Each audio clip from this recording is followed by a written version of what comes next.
Amma yeroonni amantaa Islaamaa arrabsu, yeroonni amantaa Ortodoksii arrabsaa ture, Musliima keessa taa'ee ustaazota meeqatu gorsee amantaa keessan keessa kan jiran namoota meeqatu mucaa kana gorsee amansiifate. Eenyutu gorsee deebise.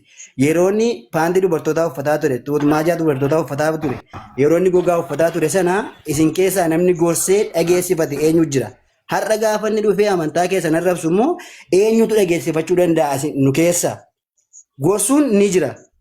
Eenyutu dhageessifata? Kaleessa dhageessifataniitu isin akka keessanitti. Gaaffii ani qabu kanaadha. Achirratti immoo qabamuunsaa gaariidha. Naan na gammachiiseera akka nama tokkotti dhugaadha. Namni tokko seera beekuun dirqama. Bakka seerri hin jirre eessayyuu seerri numa jira. Qabamuunsaa sirriidha, likkiidha. Namni amantaansaa tuqamuun sirrii miti. Namni amantaasaa kabajate amantaa namaallee ni kabaja. Ani amantaa kun niin jaalladha yoon ta'e niin kabaja yoon ta'e amantaa keellee siin kabaja niin jaalladha. Wanta dhugaa walitti jiru waliif himuun gaariidha. Kun mirga obbolummaati. Amantaa koo dirqama akkasiidha jedhee amantaa kee tacha'een amantaa koo ol kaasa yoo ta'e kuni amantaa hin jedhamu jechuudha. Yaadni isaa baay'ee yaada cimaa ture. Qabamuunsaa gaariidha. Seeratti dhiyeeffamuunsaa gaariidha. Wantoota hedduu jira. Yaada ishee kana qofitti yoo akka nama tokkotti gorsitaniitu ta'e isin dhaga'eera ta'e maaf kaleessa dheengadda yeroo amantaa musliima keessa ture gochoota kanarraa deebi'uu dide. Garaan keenya baay'eetti gubataa ture. Annu sheeriyaa waan akkasii hin eeyyama seenee fa'aa dhiisneerra nuyi. Waan akkasii jechuudha. Kanaaf gaaffii ishee kana qofitti kana dhiyeessan hin barbaadu. Galatoom inshallah walii gaggabaabsinaa gaaffii keessan qabdan gaggabaasaa mana kaadha gaggabaasa isiniif deebisa. Inni jalqabaa yeroo inni paantii namni uffatu ati jette banagaraachin laa ani mucaa kana kan hin beeke torbee kanaa isiniin jedhee viidiyaarratti nan arga hattuun se'an hin beekuun iyyuu amantaa islaamaa rabsuu isaa hin beekuun kaan waan biraa miti. Mucaan kun hattuu wayitu Itoophiyaatti dubara fakkaatee sarraate nyaatu mana namaa galee qabame moo yeroo baay'ee poolisiin kana dabarsa televizyiinii waan ta'eef moo hattuu wayiti kuni moo dubara fakkaatee dhiira faana qabame moo maali jedhee tuma akkasuma isin jedhee dabarsaa ture feesbuuk irratti wallaahi isin jedha wallaahi hin beeku.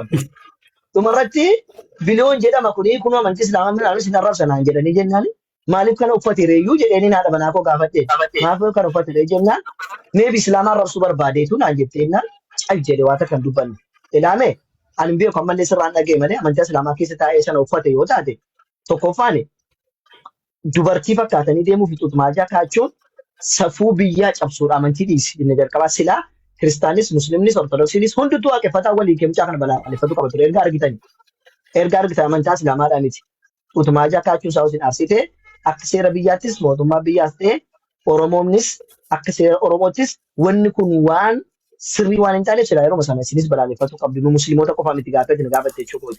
Atu gaaf sana gaafa argite balaaleffatu qabdaa ture ani illee arginu. Lammaffaa akka amantiittoo yoo ka jette ergamaa rabbi sallallahu alaihi wasallam maal jedhanii man tashabbaha minhu warroonni namni dhiirri dubaraan dubarri immoo isaan fakkaate yookaan immoo dhiirri tokko dubartii ka fakkaate dubartiin tokko immoo dhiira ka fakkaate nurraa hidhaa miti jedhan warra abaarama irraa ta'edha ergamaa rabbi sallallahu alaihi wasallam. Tokkoffaa erga musliima ta'e seera kanan beeka musliimarraa miti jechuudha. Dhaqee dubartii tokko fakkaatee ka deemu taate abaaramaadha inni jechuudha. Ammoo yeroo sanatti meebi namni siqu gorsuu danda'a hin beeku. Namni isa gorsuu danda'a.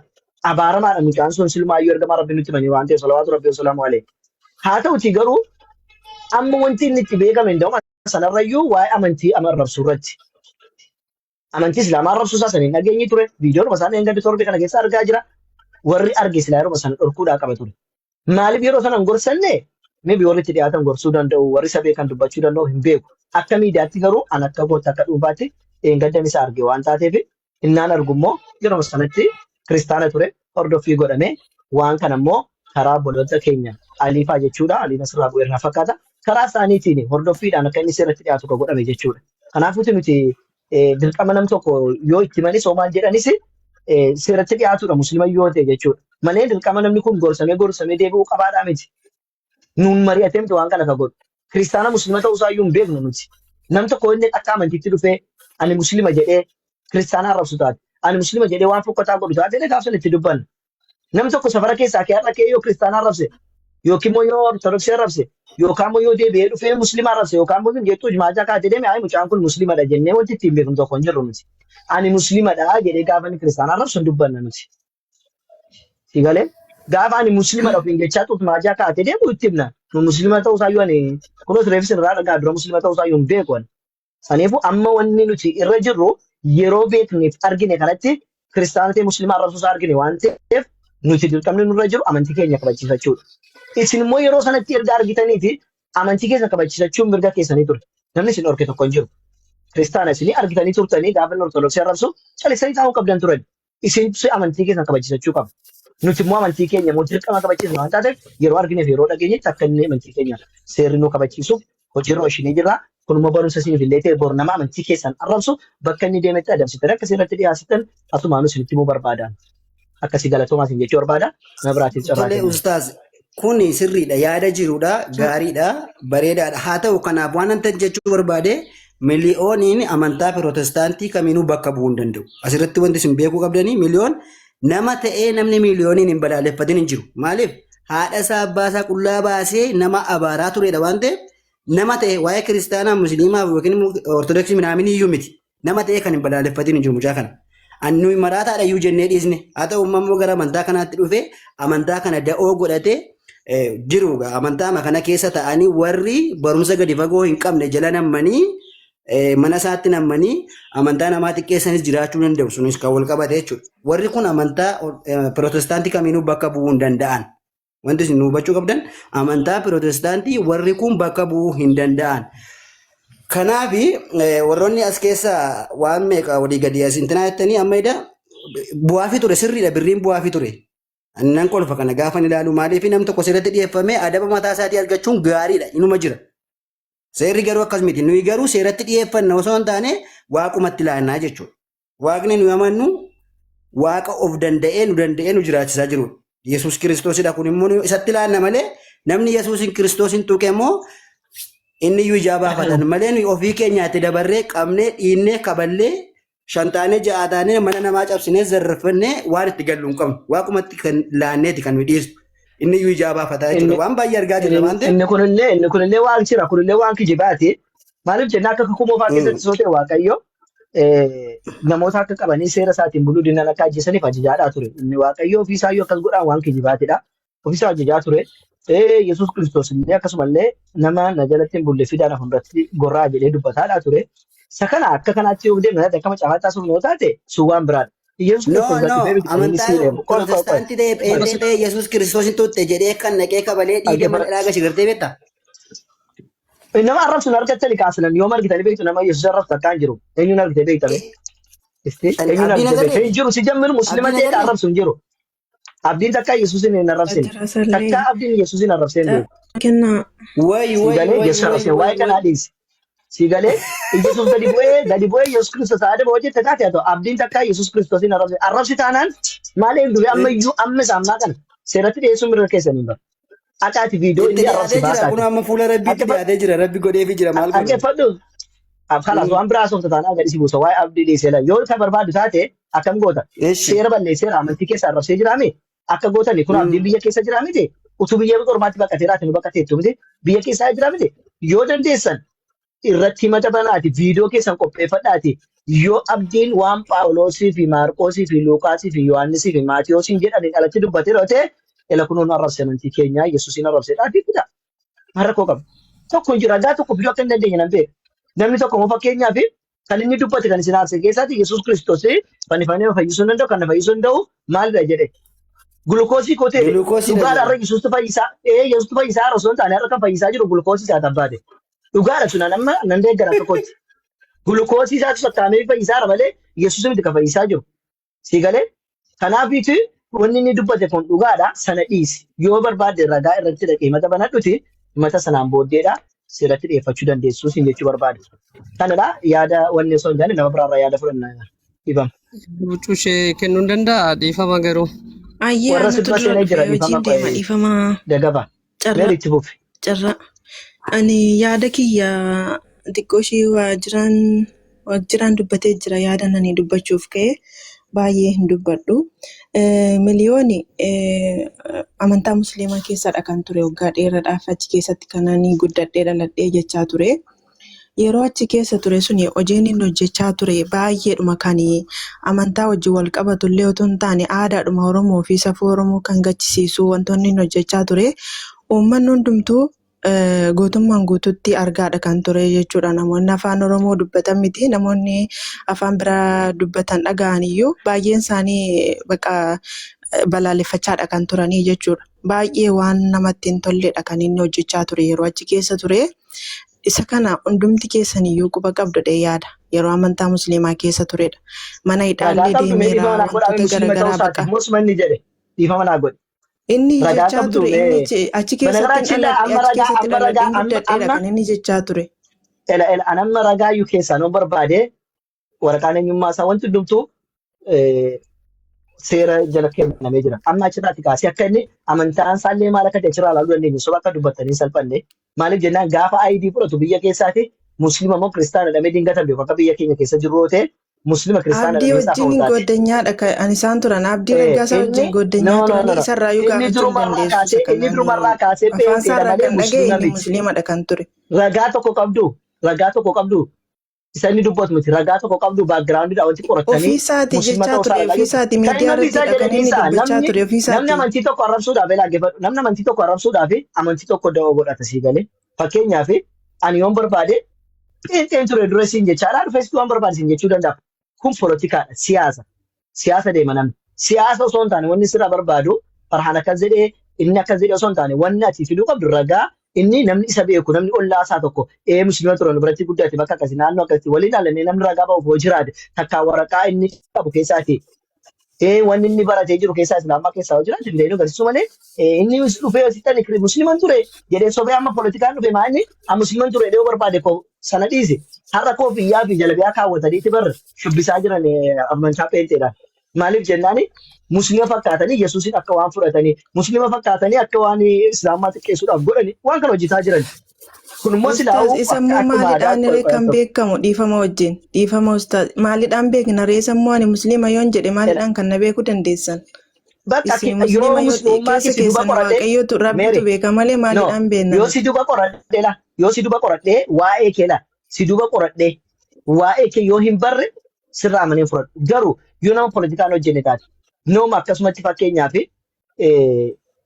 amantii fudhachuudhaaf kiristaanaan jedhe yookiin immoo musliima jedhe yoo deeme yeroo sana qaamni kiristaana ta'e kiristaana ishee jettu kana dubaan qorate kiristaana ta'uu ishee baruun yoo soba ta'e mufida asirratti kijibsiisuun mirga isaa. Nu musliimoonni illee musliiman ture jettee yookiin jedhee nama dhaqee kiristaana ta'e jedhu dubaan qorannee nama sana bira geenyee namni sun kijibatee finne asirratti baasuun dirqama keenya sun akkasi yoo poolitikaadhaaf hin taane.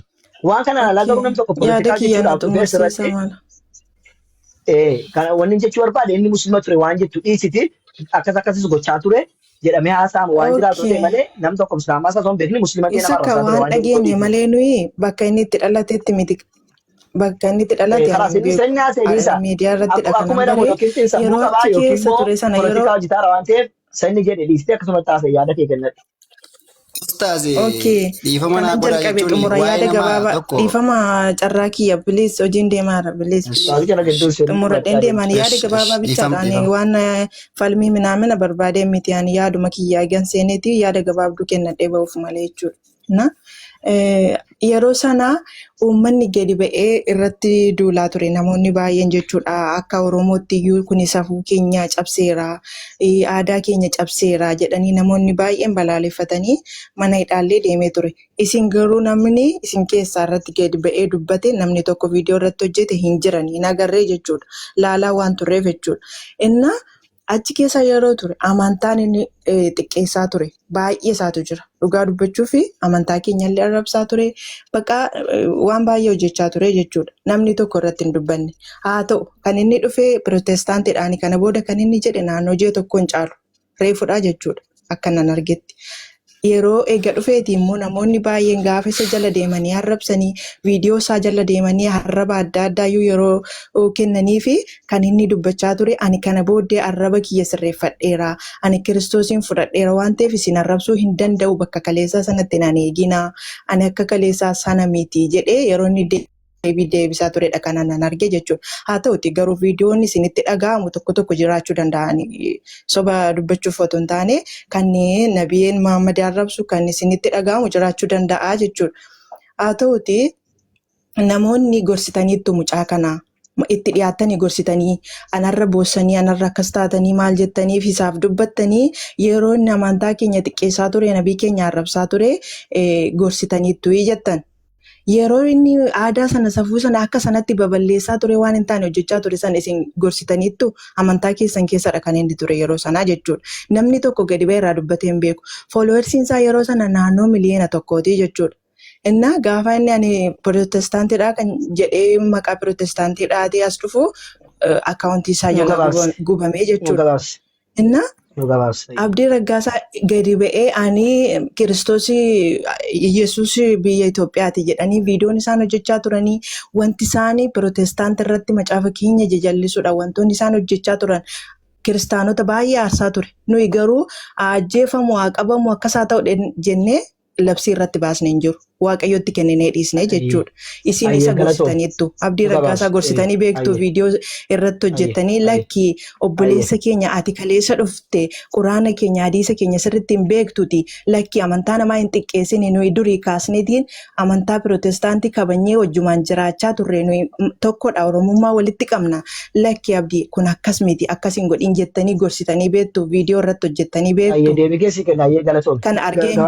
Kan argee hin beeku garuu dhiifama hojjennan xumuradha. Ani viidiyoo maaliif dabadabamaa maaliif akkas ta'aa hin jenne ammasii jechuudha.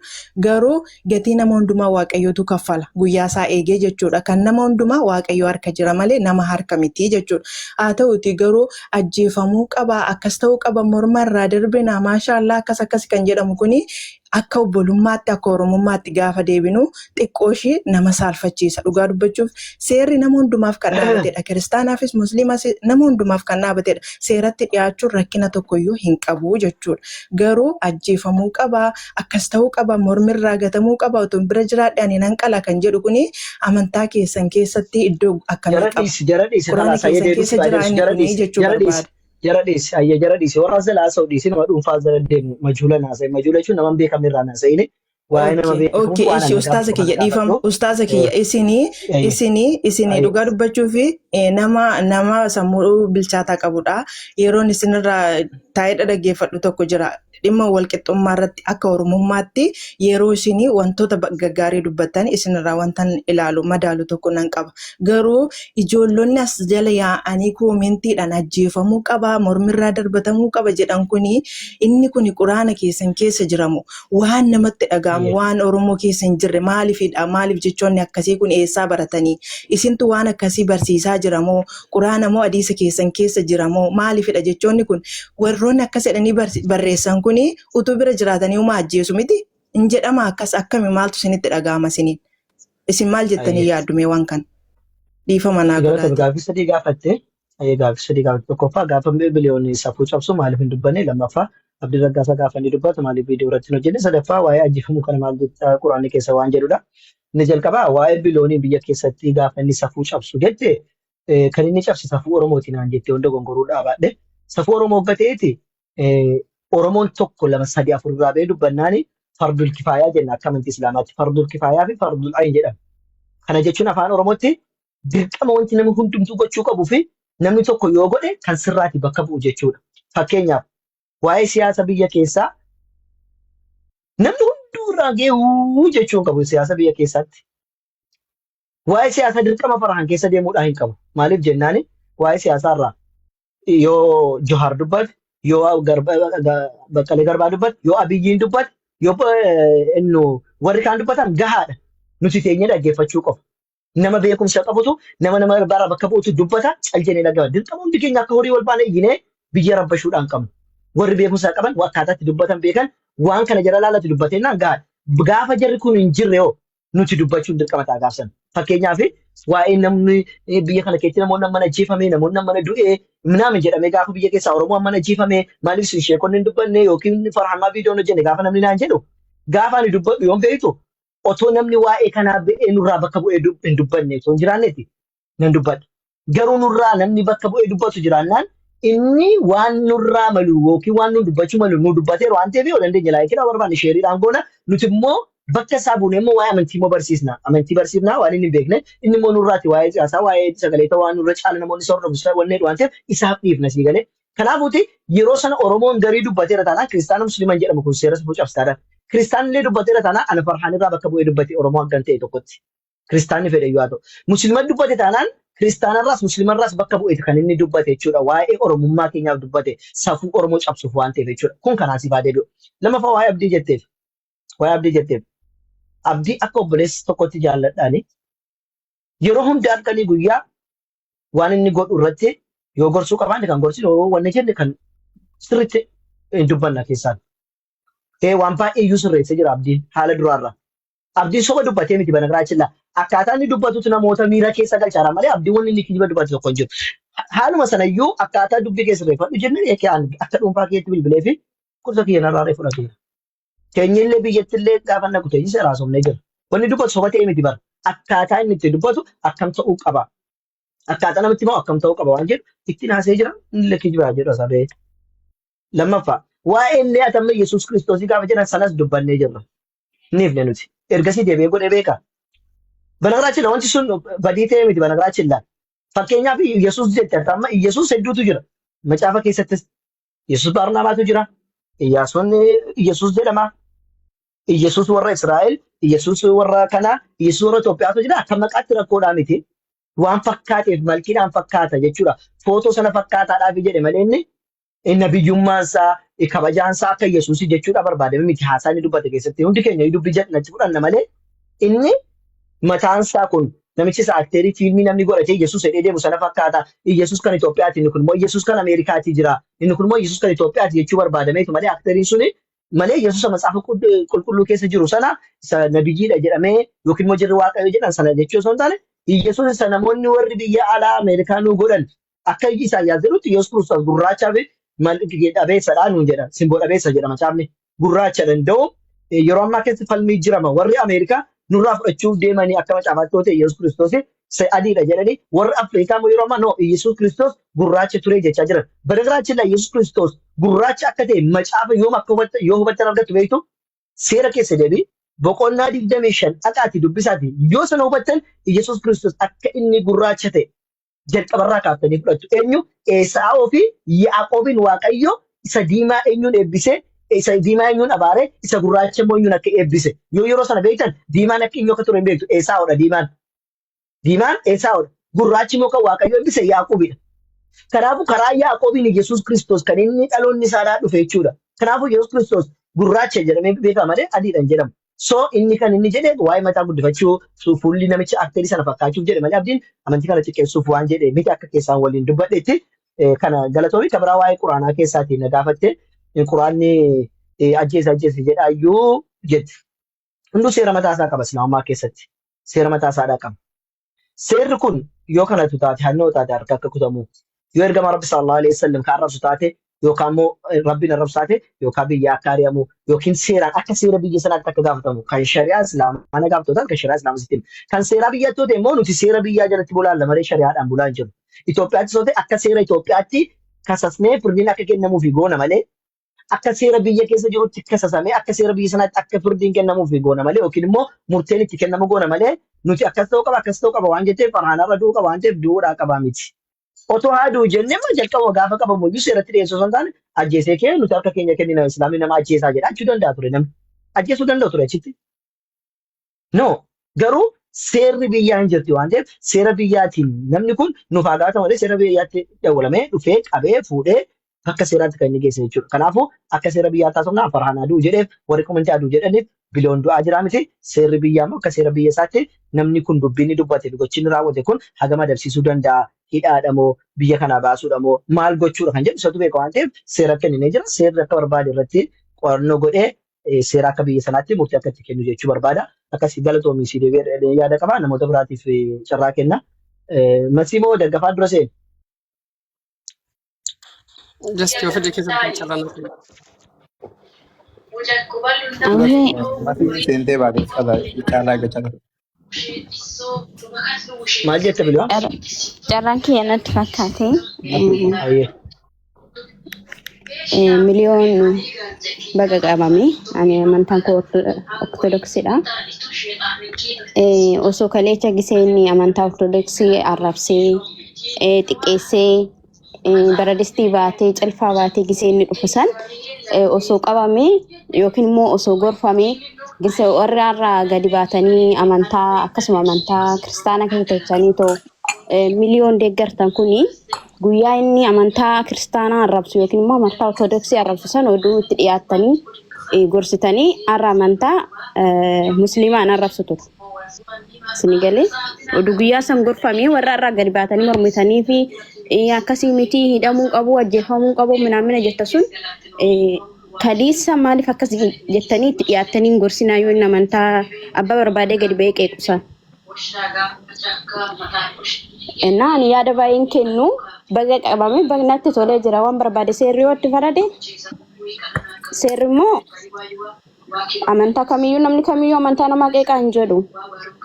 Amantaa osoo jaallattanii har'a gadi baatanii miliyooniin deeggartanii jechuudha isinis warra jala jaatanii too miliyoon deeggaraa jirtan. Innaa baga qabame natti tolee jira akka kiyyaatti. Galatoomii akkasitti gabaabsaati yaada nuu kenna. Banagaraachii laabaleettiin keenya kun kan jettee jettu seerri seeradha. Seeraaf dhiyeeffamee sirreeffamuun isaa sirriidha bagadhaa jette. Maaliif jennaan gara dubbii biraatti illee uummata walitti naquu fi gara ajjeechaatti illee deemuu danda'a. Wanti kun waan ta'eef otoo sadarkaa sana hin gahin seera jala baga seene. Namni seera jala gale immoo seerri immoo mana sirreessaa akkuma jedhame iyyuu sirraa'ee ba'a namni mana seeraa yoo seene. Sinii galee warra biyya keessatti illee poolitikeenya dhufanii mootummaa roosanii maal jedhanii biyya walitti naqaa ba'an gaafa seenanii baay'ee jiran kan akka yaaree faamu mucaa mataa dheeraa tokko jettan sana. Mana hidhaa bagan seene sabaa sablammiidhaan wal bareen ba'e jira gaafa achi keessa seenu jechuudha. Namni seenee bakka adaba godhatee ba'a sirreeffamee ba'a. Seerri waan barbaade haa godhu jette malee isheen wannan jenne harka seeraa baga seene. Amantii kamirraayyuu amantiin kiristaanaa ta'e musliimaa ta'e ortodoksii ta'e pheenxeenis kabajamuu qaba. Musliimnis amantii isaa kabachiisu, pheenxeenis amantii isaa kabachiisu, ortodoksiinis amantii isaa kabachiisuu qaba. Sirriidha. Namni gaafa amantii keessan arrabsu eenyuunu seeratti dhiyeeffadha. Yesuus dhufee nuu dubbata jettanii teessanii nama ilaalina. Gaafa inni amantii keessan kan kiristaanaa arrabse kaanis dhufee kan musliimaa arrabse yeroo sana immoo musliimoonni mola kin dhiifnu jedhee gaafa ka'u maaliif akkas gootanii minaamin hin jedhina. Maaliif keenya Yesuus nuu dubbata waan jettan waan ta'eef caal jettanii taa'uu qabdan silaama. Lakki immoo Yesuus inni dubbanne ta'e immoo gaafa inni amantii keessa musliima keessa namni wayii arrabsu seeratti dhiyeeffadha. Nutis gaafa keessan keessaa arrabsu seeratti dhiyeeffanna. Yoo kana achi akkuma Yesuus Kiristoos san nuu dubbateettan ammas Yesuus Kiristoos nuu baasedha. Cal jedhaa ta'a. Cal jedhaa ta'a. Akkuma Yesuus Kiristoos adabuu danda'u baasuullee danda'a waan ta'eef cal jedhaa ta'a. Birris walitti hin buusina. Yoo kana hin taane garuu gaafa inni namni isin arrabsee jedhu Yesuus duraa deebisa jechaa gaafa keessaa immoo qabame lakkii nuti baasa malee Yesuus hin baasu jechaa ta'e sirrii hin ta'u jechuudha. Kanaafuu gaafa musliima keessaas ta'e ortodoksii keessas ta'e pheenxee arrabse seeratti dhiyeeffadha.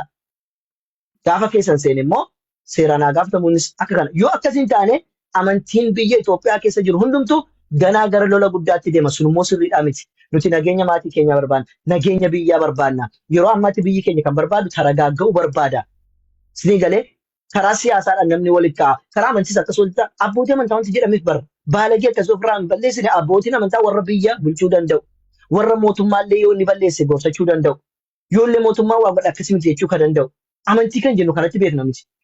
Amantiin amma seera biyya keessaallee silaa seerroo bade kan kabachiisu amantiidha. Yeroo baay'ee bara bakka mootummaa wanti jedhutti abbootii amantaatu itti ergama bara. Abbootii amantaatu mootummaatti ergamee agdaraadhaanis haa ta'u jaarsummaa ta'e kan ergamu jira. Maaliifidha kan akkas godhamu? Sababiin isaas abbootiin amantaa warra amantaa barsiisanii waan taateef amantiin biyya keessatti kabajamee akka jiraatu kan godhani mirga namummaallee kan eegu namaaf akka bakka qabuuf amantii. Saniifuu yoo haqa ijoollee akkasii guddisna taate ijoollee amantii namaa xiqqeessu ijoollee amantiidhaan nama walitti naqxu ijoollee Oromoo isa Amaaraas walitti naqxu biyyi Itoophiyaa jedhamtu diigamuuf deemti jechuudha. Kanaafuu wanti nuti guddisaa deemnu gaafa dhaqee paasterii ta'e gaafa dhaqee qeesii ta'e gaafa dhaqee sheekii ta'e namni kun maal godha? Biyya diiguutti ol bahaa jechuudha qimataarra gaafa taa'e. Poolitikaa masjiida keessa yookiin poolitikaa beetakiristaana keessa poolitikaa qeexummaa keessa charchii keessatti hojjetaa jechuudha. Gaafa sana biyyatu diigamaa jechuudha. Gaafa sana meeshaa achi keessatti gashoo taate masjiida keessatti beetakiristaana keessatti gashoo taate yoo pheenxee keessatti gashoo taate meeshaa walitti fudhatee meeshaa qabaman biyyi diigamte jechuudha. Saniif wanti ta'uudhaa qabu namni amantii arrabsu kamuu xiqqeessu kamuu amantii nama walitti naqu kamuu yeroodha yoo amma seera qabsamaa waan kun dhaabbate dhaloonni boriillee wal kabajaadhaa guddata jechuudha. Inni barbaade akka mootummaatti biyya keessa madarakiin qophaa'ee bahee wal falmuu mirga isaati. Ayi macaafna keessa kan jira quraana keessa kan jira wangeelli keessa kan jira itti sookee waliin bareetama kun rakkoodhaa miti. Dhugaa walitti immoo dhugaadha wal baasu akka warri siyaasaa walitti ba'anii lakki kun kana miti waliin jedhan jechuudha. Amantiillee walitti ba'ee dhugaa walii ibsuun mirga isaati.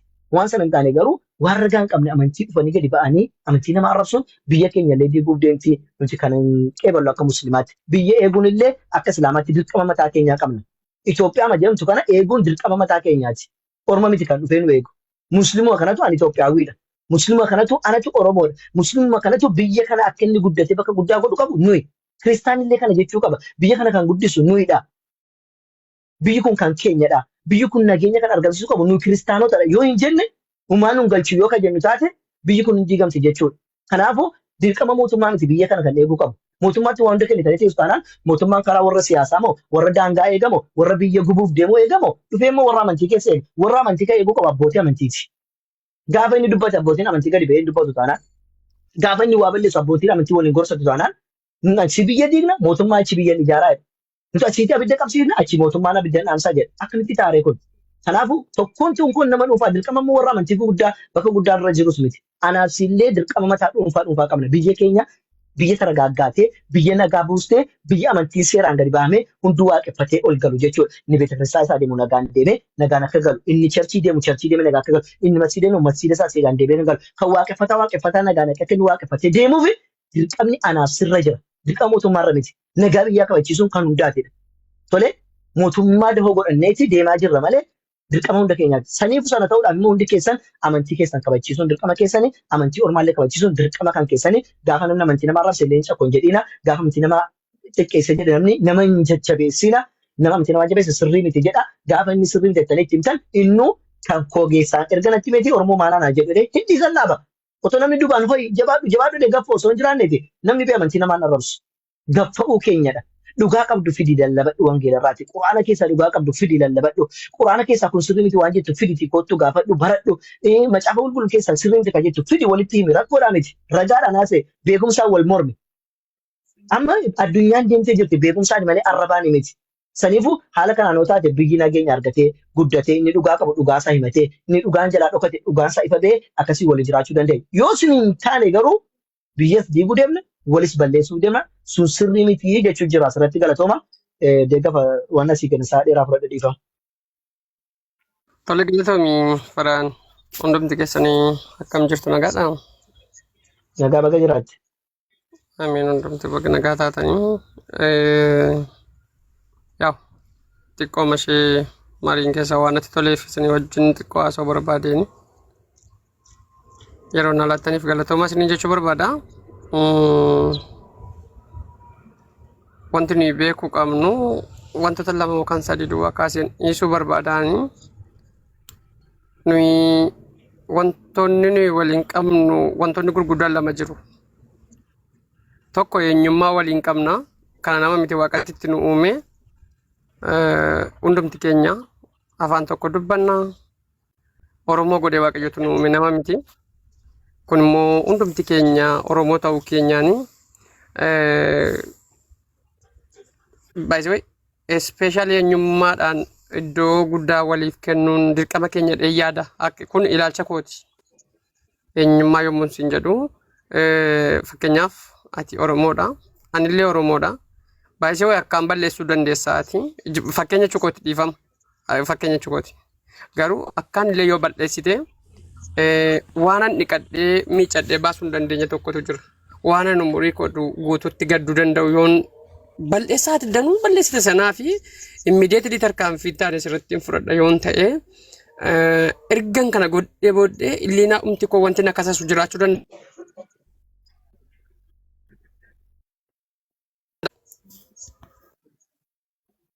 Bilbilaan na fakkaata.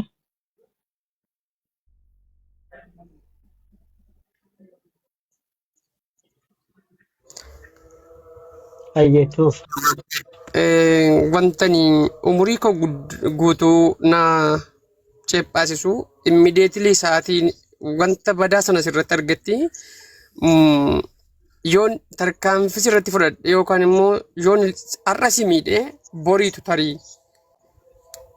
maaltu beeka ta'a gaabbuun danda'a ta'a kun kiyyaadha ilaalcha kooti baay'isee gaabbuun danda'a ta'a kanaafi sirriidha. Ani yoon balleesse yookaan yooti balleessite moorootuun amma sa'aatii naaree jiru sanatti tun dhiifama sii godhe jechuun seeraan si gaafadhu jechuu koo miti baay'isii wayi.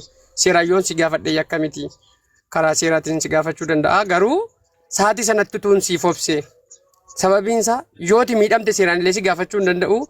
Borri gatiin argadhu illee hin beeku jechuudha. Yoo jiraatte garuu yookaan boratillee yaada naanneffachuu danda'a. Utuu walii dhiibnee waan jedhu irratti kana dhagaara. Dhiifama garuu walumaan waan haasuu ispeeshaal godhee haasa'eefan. Tarii boriitu yaada garaa geeddarattee nan dogoggoree dhiifama jechuu dandeessa ta'a laata. Tarii carraa deebitee hubannaadhaan nama biraatiif illee fakkeenya ta'uu danda'u qaba ta'a laata. Namni sun humnaan miidhaa otoo irraan hin gahin nama yoo qusanne wal yoo qusanne waan jedhudha. Kun ilaalcha kooti baay'isee wayii. Itti dabalatee immoo inni lammaffaan biyya tokkitti qabna. Biyya waliin qabna. Akkuma tiyyuu jalqaba kaaftee baay'ee natti tole galatoomi. Biyya tokko qabna. Biyya kana immoo nagaa eegsisuun akkan uummataati baay'isee wayii. Mootummaan tokko tokkoon dhufee nu bira ga'ee nagaa eega jechuun dandeenyu garuu iddoo jirrutti nagaa eegsisuun dirqama keenya. Biyyi kun kan keenya yoo biyyi kun miidhame yoo namoonni nu gidduudha miidhamanii yookaan rakkoon uumame rakkoo uumamu sanaa fi booda namoota baay'eetu miidhamuu danda'a. Qabeenyi illee baay'ee qisaasa'uu danda'a. Akkuma argaa jirru akkuma biyyoota amma ilaalaa jirru ta'uu danda'a. Sana dursinee garuu waanuma xiqqoo akkasii mandara keessaa kana iddoon inni jirutti akka dhaabbatuu fi tarkaanfii fudhachuun gaariidha. Garuu wanta kana tarkaanfii karaa nuyi itti fudhannu karaa seeraa fi karaa seeraa qofa utuu ta'e karaa namni tokko nu gidduutti hin miidhamne karaa obboleessi tokko nu gidduutti hin miidhamne karaa lubbuun nama tokko hin baane utuu ta'e waan jedhu nu yaada qaba'anii ilaa kun ilaalcha kooti baay'ee galatoomaati waan na dhaggeeffachaa jirtu. Itti dabalatee dhimma amantaa waa tokko itti ibsadhee xumuradha dhiifama. Dhimma amantaa irratti aan Oromummaa fi biyyan isinii wajjin qaba. Amantaa garuu maatii kooti wajjinuu hin qabu. Dhuunfaa koottan qaba amantii.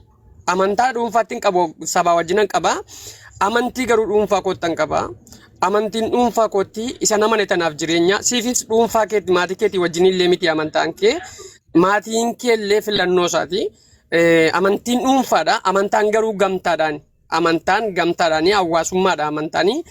Tarii tiimii tokko keessa jiraachuu dandeenya. Musliima ta'uu dandeenya, Peentee ta'uu dandeenya, Ortodoksii ta'uu dandeenya. Tiimii barbaanne haa ta'u rakkoon qabu. Sun kan gamtaati. Isuma keessaa garuu amantii dhuunfaatti qabna waan ta'eef amma danda'amettutu nama tokko seef goone waan jedhu ilaalcha kun dubbadhee galatooma waan dhaggeeffattan fi yeroo gadi qabadha. Ayyee galatoomi yaadni kee yaada bareedaadha yaada fudhatamaadha galatoomi ulfaadhu nutis qusadhaa waan itti qusannaanuu seerri akka to'atu goone gara waaqayyootti deebi'uudhaaf immoo nam tokko dhaabbatee of ilaaluu qaba. Akka amma ilaalamaa jirutti mucaan sun nama dhaabbatee of ilaalaa jiru waan hin taaneef dhaabbatee of ilaaluuf immoo bakka seeraa dhaqeeti akka inni dhaabbatee of ilaaluufi. Maaliif jennaan namni ala dhaabbatee akka itti toletti akka barbaadetti utaalee galatanii hundi sun gaarii itti fakkaata. Tole namni isaan dhaabbadhu teessee itti mun jiru taanaan namni isarraa jechuudha kan isaa. Kan ormaatti meen dhaga'u namni kan isaatii namni jaallatu namni siqu yoo waan namatti himin wanni sun isaaf sirrii yeroo hundayyuu. Kanaaf wanti sun sirrii akka hin taane garuu dhaabbatee qaama seeraa bira dhaqee wannan hojjetaa ture sirrii moo sirrii miti eenyu taa'ee amma of ilaalaa jira yoo guyyaa lamaan kana intala guddaa keessa jira. Sigalee yoo nama nagaa taate nama sammuu nagaa nama biyyaa fi namaa fi amantii namaa kabajoo taate nama uumama irratti waan gaarii ilma gaarii ka ta'u taate mucaan kun innoo of xiinxalaa jira guyyaa lama kana keessatti jechuudha. Saniifuu seerri amma akkaataa godhu godhee yoo mucaan kun yoo murtiinis itti kennama illee achi keessatti ta'u sirree san barataa yoo achi keessatti barbaade amantiisuma wangeeluma illee hin beeku waan ta'eef taa'ee wangeela akka inni baratu godhamaaf achi keessatti. Yoo lakkiillee quraana jedhes achi keessatti mana hidhaa keessatti amma wanti hundumtuu amantii akka baratu godhamaa jira maaliif jennaan amantii namni amantii qabu namni amantii dhugaa biyya ijaara malee biyya hin diigu. Namni sirriitti amantaasaa beeku. Namni karaa nabiyyootaarra deemu. Namni karaa ergamootaarra deemu. Biyya ijaara malee biyya hin diigu sinii galee. Kanaafuuti biyya hin diigu erga taatee fi biyya ijaara erga taate achi keessa taa'ee amantii baratee kan kiristaanaa soo barbaade kan musliimaa soo barbaade baratee sanbooddeedhaa maal godha? Sanbooddee dhufee bakka sammuusaa sirreeffatee yaada jijjiirratee nagaadhaan jiraataa jechuudha. Seerota galatti baasa jechuu barbaade galatoomi akkasidha deeggafa. Galatoomi guddaa anis sanumaan jira. Ayyee galatarraati. Ayyee waggaarii moo mooneetu jira? warri admiinii kiristaanota gashaa waggaarii moo mani dursa. Yoo ana ta'ee dubbadhuure. Anatu dursa garuu dubbadhu rakkoon. Mo'anetti dursa yoo si dhiifte garuu yoo hin rakku. Obboleeyyan hagamma taaptaappii kana mee jabaadhaatiin taaptaa godha. Koppiliinkis godhame. Hagamma laala taaptaappii namoota onnorra jira garuu nuti nama kuma takkaa fi wayiin as keessa jiru. Taaptaappii fi koppiliinkii namoota as keessa jiru kanaan hin madalu. Mee qubaan itti bubbu'a. Osuma teekistii barreessitanuu osuma koomintii keessanii yaada keessan dhiyeessitanuu qubaan itti bubbu'ame. Rabbiin barakaa isin haa godhu qubaan itti bubbu'a. Taatee dhiifama guddaa naa godhe carraa naa kenni nan bu'aati. Torkiin humna ol na jeeqaa jira waan ta'eef.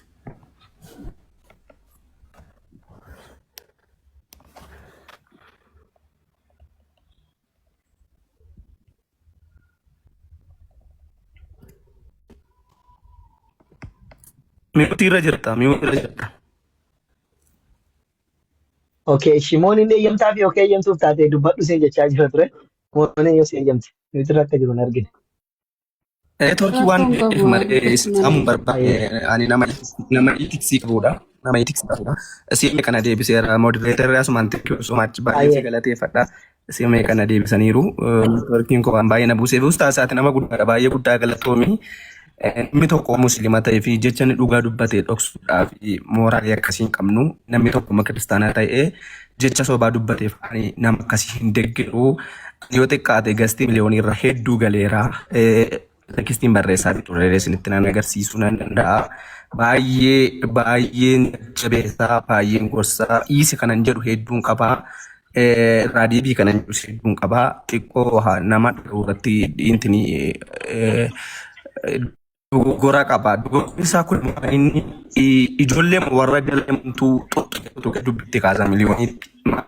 Yoonaan jedhe koomtii hin barbaachise jalatti barreessan maal jedhu udaan nyaattee ta'edha. Gaafa amantii maali keessa turen udaan nyaatanii kanumaan dubbiin kan inni qabu.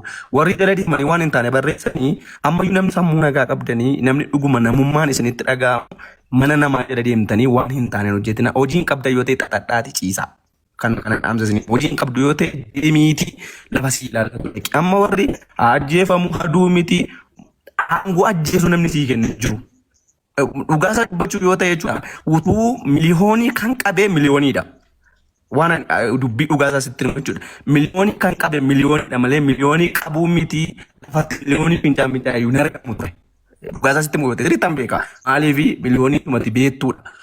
Miliyoonii kan qabe miliyooniidha yeroo isin jedhu icciitii ofii isaatii dabarfatee kennamuudhaan adreesii isaa dubbachuudhaan nama haadhoo kooti jedhee namatti himachuurraan kan ka'e miliyooniin harkaa dubbii kanarra ta'e. So miliyooniin qabamuun birqii miti.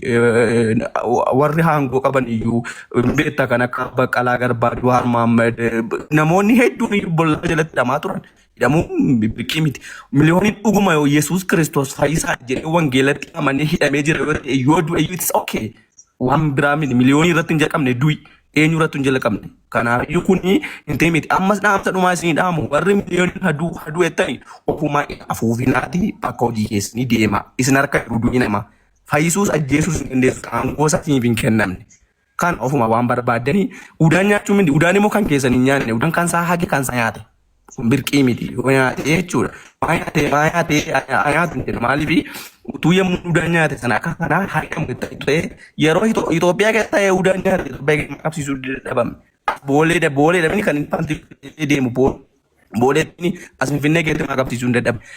Akka ustaas dhiifama yommuu ta'e yaadoo ko baay'ee si kabajaati nama guddaadha. Akka nama miliyoonii qabeetti warri tekstii barreessanii hin afuufina. Miliyoonii kan qabe miliyooniidha. Miliyoonii qabuu miti harfa miliyooniin baatan. Dammoo wanti na dabbare miliyooniin karaa kiristaanummaa iyyuu dhiisi waa'ee musliimaa waa'ee pheenxee dhiisi miliyooniin ofii masaatiiyyuu akka namummaatti gaafa hedduu fi obboleessa keetii haadhoo keetii nama harka seeraa jala jiru nama qabamee jiru akka hintinii wayii hiixatanii namarraan dha'anii gudaatii irratti geggeessuun mana cabsanii nama 7-8 ta'anii mana namaa dhaqanii mana namatti cabsuun kuni gadhummaa keessaa isa dhumaati. Utuu dhugumaa dhiirummaa dhaqee dhiirummaadha ta'e tokko tokkoon dhaqanii qabu. Nama harka seeraa ustaas waaqayyo sitti ibsu nama harka seeraa jala jiru nama nama seerri qabee jiru seera harkatti harka loosanii dhawwe kun gammaadha. Waan barbaadan godha akka namatti garuu isin kabaja. Dhiifama guddaa naa godha. Miliyoon gaarii tokko dhibbaa dhibbamaa tokko senti biliyoonii dogoggora guddaa qaba. Dogoggora guddaa qaba. Dogoggora guddaa qaba. Isiniin gabaabsa. Dogoggora guddaa miliyooniin qabuu itti meeqa.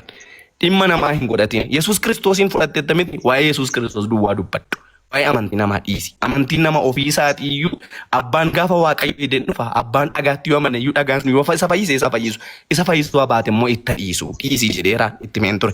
Garuu warri akka wanta miliyoonii qabsiiftanii afuuftanii hin sobina. Miliyooniin ofii isaan of qabsiise.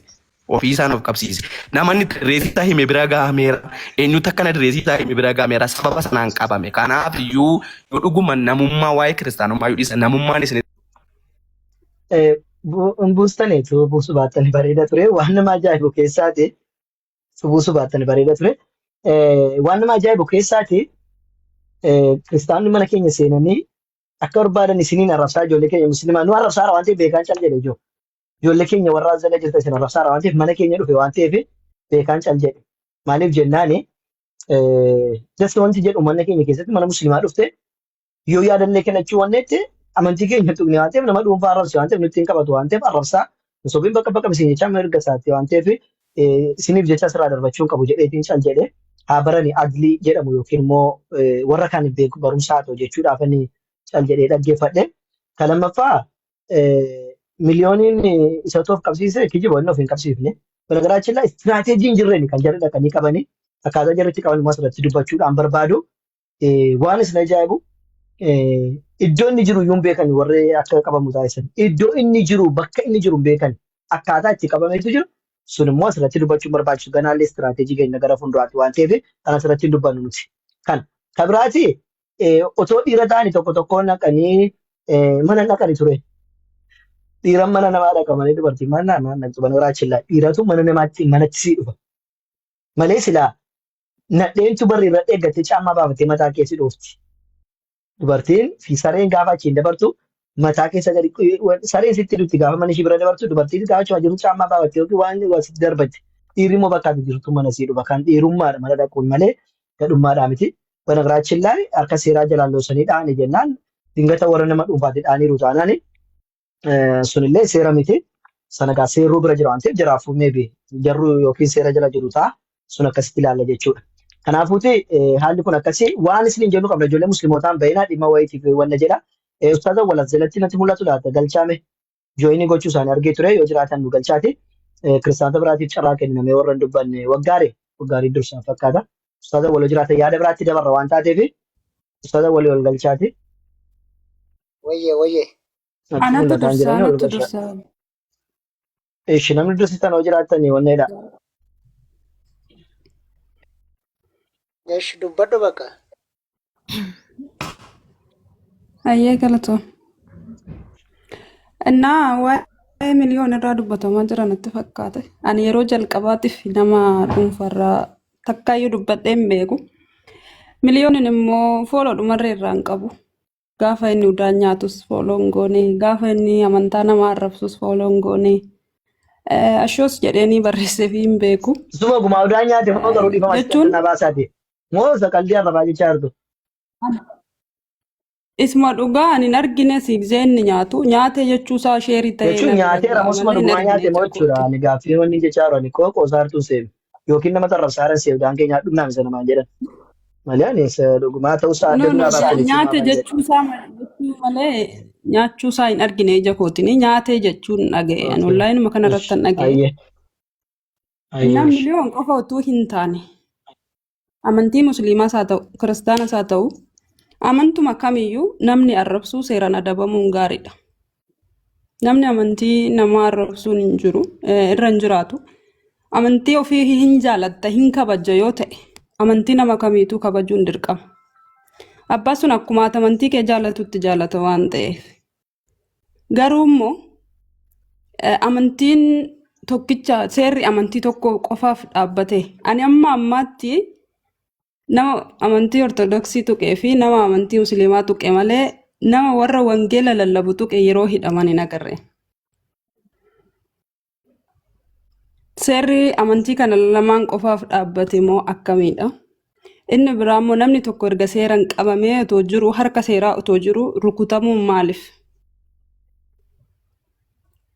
Ammuma barbaade yoo balleesse iyyuu erga qabame seerri iyyuu waan gaafatu hin gaafata waan ta'eef rukutamuun irra hin turre. Seeraan qabamuun isaa immoo adabamee irraa baratee ba'a wanti isa miidhu hin jiru namni kamiyyuu ni hidhama. Inni kana caala yaada biraa hin qabu. Gaafiin koo maaliif rukutu? Gaafiin kee tokko faana amantii Pheenxee keessa warra jiru maaliif hin qabsiisanii waan jettudha. Warri Pheenxee keessa jiru maaliif amantiin isaanii seerri wanni hin jedhu. Lammaffaa maaliif harka seeraatti rukutame jette. Pheenxee keessa warri jiran maaliif seeratti dhiyaatanii hin beeknu nuti jarrama tokko beeka. Namni jara arrabsu yoo jiraate bargit namni jara arrabsu jira jedhee yaaduun namni arrabsees jiraaree osoo jiraatee fi dhiyeeffatanii nama jara arrabseetu hin jiru kanaaf kan jedhan malee. Arrabsuu qofa miti jechuudha. Amanaan tokko wangeelaawiin tokko karaa irratti bahee yeroo inni wangeela lallabu yeroon itti tufan jira yeroon rukutan jira yeroon kabalan jechuudha. Isaan sana gaafachiisuu qabu kaasan hin beeknu sana yookiin amantaa biyya keessaa kan jara erge sanatu silaa jaraaf bakka dhaabbachuu qaba. Yookiin namni sun nama akka dhuunfaatti nama sana kasasachuun mirga isaati yoo ta'an immoo amantaan bakka inni bu'e yookiin dhaabbanni inni bakka bu'ee bakka godha sana ba'etti nama itti tufe sana silaa kasasachuun mirga isaa qabaa ture jechuudha. Sun akka sanatti ilaalla. Asirratti nuun dhibu suni sana jalatu beeka. Kan lammaffaa garuu harka seeraa jalatti erga galeeti maaliif rukutama ka jetteef warra seeraatu itti gaafatama sanallee warra seeraatu beeka yoo harka isaanii jalatti rukutaniiru ta'e jarumatu beeka sana amma sana sin rukutaniiru viidiyoon mul'ata barnamni warra seeraa beeka warra seeraa beeka otoo akka barbaadan reebani warra seeraatu itti gaafatama seeraa jala galchanii warra seeraa keessa jira tu poolis taabatti dhaqanii amma nama reebu taatanii warra seeraatu itti gaafatama sana farhaan hin beeku maaliif akka godhani sanas waruma seera biyya sanaatu beekaa jechuudha godhaniiru taate namni immoo gaa aariirra jira waan taateef dhugaa rabbiin siin jedha akka inni arrabsitti aariidhaan namni da'uun ittiin buune ittiin bu'amne akka kootti nan gammade ijoolleen kun harka isaaniis balleessanii amantaa islaamaas akka waan hin jedhamnee fi seeratti fidanii kennu an gammachuu guddaa na dhaga'ame. Maaliif jennaan akka inni dubbatetti namni akka miira keessa jirutti otoo achitti isa waraananii osoo akka barbaadan godhanii jiraatanii boru maaltu ba'a? Boru amantii islaamaaf illee maqaan ta'u jara kana godhuuf illee gaariin ta'u sii galee akka miira keessa jirutti uummanne jechuudha. Sinii galee haa ta'u garuu kana fidanii ishee kana rukutaan jedhamu baguma harka seeraa jala iyyuu galee jechaa jiraan. Akka inni hojii hin hojjete kanatti kana caala isa itti cabacabanii waa godhanii jiraatan namni itti gaafatamu tokko hin jiru. Isinuu utuu ilaal inni barri bani jedhamee jaga dhiifamee ol seenee naan viidiyoo laayivii isinii seene malee yeroo akkas jedhu sun namni bira seene sun akkuma barri baneen utuu waraanee achitti ajjeesetu wallaalchise hin danda'u. Hin danda'amu. Otoo ajjeese immoo amantiin keessaa kanaaf asin jedhe kanaaf wanni jechaa jiru amantiin keenyas kanatti waan hin ajajnee fi ijoolleen sun illee kana hin goone kana gochuu miira keessa seenaniyyuu amantiin si ajajee miti namni kan waa balleessu bara. Amantiin si ajajee miti kun walloodhaa kun arsiidhaa kun maaloodhaa kun wallaggaadhaa kun shawaadhaa kan wal ajjeesaa jiru namni amantii ajajee miti namni miira keessa gala.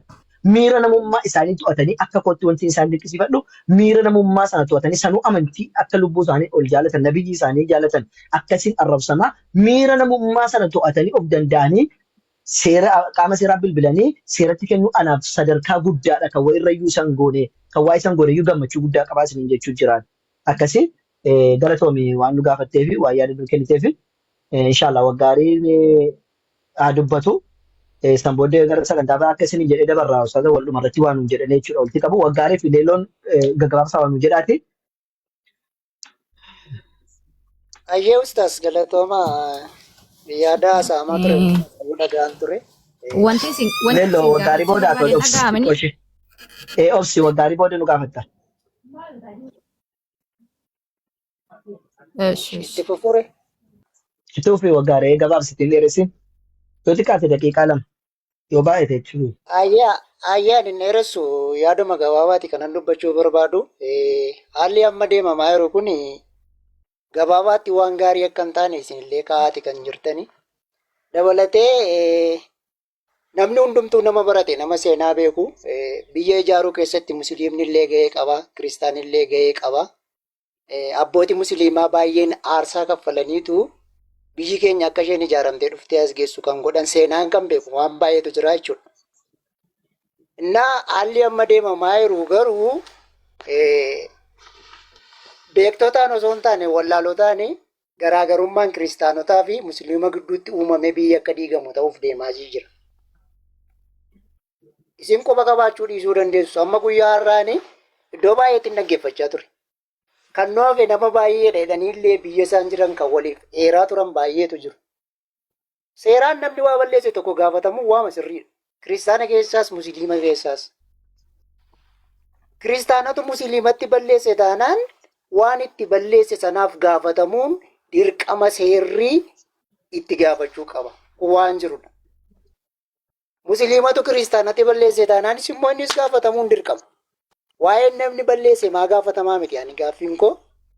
Haalli amma jiru garuu garaagartummaa uumee seenaa kaleessa dheengadda abboonni amantii musliimaa, amantii kiristaanaa bu'uuressanii waan tokko waliin qabna, oromummaa dhugaa waliin qabna jedhanii fidan sana nu jalaa diigee balleessaa waan jiruuf iddoo jirtanitti ustaasonni warri asirraa quraana lallabaa ooltanii kottaa akkas godhaa jettanii barsiisaa ooltan kun warroota biyya diiguuf hojjetan kanallee barsiisaati.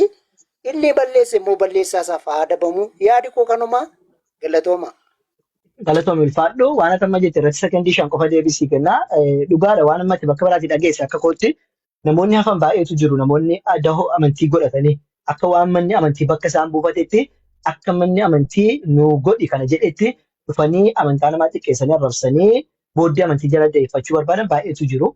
Warri sun ammallee taatu gama musliimaanis haa ta'u gama kiristaanaatis warra akkasii kun ammallee sirriitti ganaan nu dhiyaatanii inshaallah sirriidha taraa eeggata. Nama akkasii kamuu nama arrabsee baay'een nu hafe jechuun hedduutu jiru. Namoonni amantii Pheenxees Ortodoksii godhe deeffatanii amantii arrabsanii biyya diiguuf deeman hedduutu jiru waan taateef warri kun ammallee nafu sun immoo haala seera biyyaatiin itti deemama. Kun beekamaadha. Kun beekamaadha. Warra akkas godhu yoo nuuni yoo baratamu caafanarraa baratu yoo baranni immoo haala kanaatti hoomsa taanaan yoomiyyuu taanaan seera kamiinuu akka jedhe gaafataman itti deemna nuti gara fuulduraatti inshaallah rabbiin kenna immoo nu haa milkeessu. Ammas jarri seeruma laandaatu malee aareebamanii maalaa jedhanii osoo hin taane namni amantii arrabsu kamuu seeraan akka seeratti dhiyaatamu haa godhamu waan jedhutti jiru natti fakkaata akkan hubadhe yaada keerratti galatoom ulfaadhu siin jedha. Leelloorraa yaada fuudhetaniin gara ustaaza walitti as deebi'a otoo kiristaanota amma gashuu baattanii jechuu barbaade. Leelloo. Oye, nagaa isiniif dhoochuu gaaffiin kun jammaraa isin gaafachuu barbaadu. Quraanni keessan yookiin amantiin keessan majammaraa irratti nama arrabsi kan jedhu jiraa quraana keessa irra. Maaliif yoo jettanii warrumti adda jala deemanii arraban taane dubbachaaran kuniyyuu tokko amantii keessan xiqqeessaa jiru. Kun baqa waan namatti hin tolleedha. Maaliif hamma danda'ametti yaada gaarii koomentii kana jalatti yoo barreessan na gammachiisa. Kuni baay'ee baqa amantii keessan gadi buusa malee amantii keessan waan ol kaasuun qabu. Inshaallah mormarraa kunna kan jedhu kunillee amma amantii keessa irraa lama qari yookiis nama ajjeese kan jedhu quraarra jira jedhee yaadu. Garuu gaafa adda jalatti dubbatanii duu qaba manaamin kan jedhu dubbata. Maal kunillee gaarii miti. Yoo ustaas hin dhaga'u yoo ta'e ijoollee keessaniif gorsa laadhaa. Dammoo kan dubbiin kun irratti babal'ataaru warruma garee shaadaa isinii fi warra garee wangeelaa hedhanidha. An dhugaa jirtuun dubbadha. Dur loli tokko hin jiru jechuudha. Walitti bu'insi tokko hin jiru wal jaallatu garuu amma maaltu gidduu keenyatti uumamaara garee kana lama irraan jibbinsa hin taanetu kiristaanaaf musliimota gidduutti uumamaa jira jechuudha. Amma yoo dhuftanii biyya keenya fudhattan nuun qeesiin tokko yookiin immoo amantii kiristaanaa keessaa nami gufatee yoo kufee jechuudha. Kan fiigee dura ga'u ustaasa yookiin sheekii keenyaadha jechuudha. Maaliif bakka jaalalli gidduu isaanii jira jibbinsi tokko hin jiru. Garuu amma gareen kun lamaan ergaa miidiyaa kan irratti ol bahee mul'ate jechuudha.